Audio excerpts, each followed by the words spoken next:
big implications for students. Let's bring in the national chairperson of the Canadian Federation of Students, Bill Arch. She's standing by in Ottawa. Great to have you on, Bill, and thanks for this today. Thank you so much for having me. So what does this mean now? Walk us through your reaction and what you're hearing from other students. Absolutely.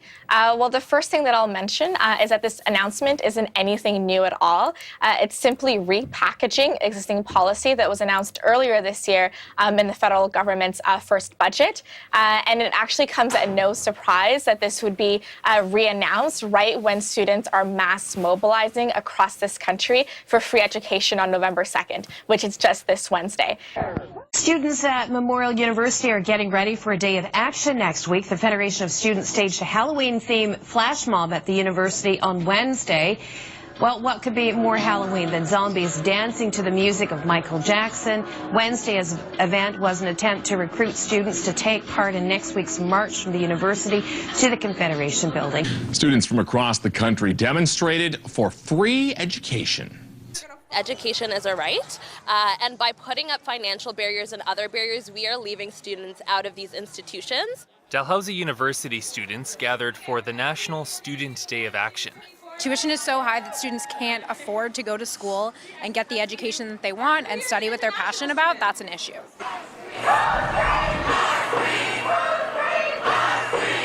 Students today are standing up against skyrocketing tuition fees, rising student debt, and piecemeal government reforms that just aren't working. We're here today going all out, finally calling for what students really deserve, which is universally accessible, publicly funded post-secondary education.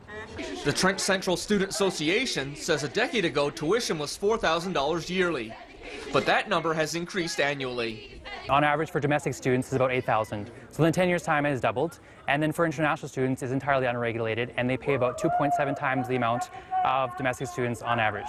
Trent students say they're concerned about facing a mountain of debt after graduation.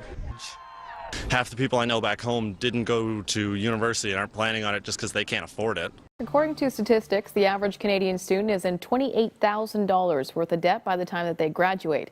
Canada's education system continues to see rising fees, putting a barrier on middle and working class learners. In response to this, the Canadian Federation of Students has mobilized a National Day of Action, which happens to be today, as a way to protest high tuition and the increasing privatization of post-secondary education. Okay, wow, so it sounds like a very busy day. What is it exactly that you're hoping to achieve out of today's Day of Action? We're hoping to achieve free education. So we're calling on our provincial and federal governments to partner and commit to a national plan for post-secondary education. It's beyond time. Canada is a country with the power and wealth to implement this kind of program, and with 70% of jobs now requiring some form of post-secondary education, it's really a necessity for the well-being of our students, but also for the well-being of our country.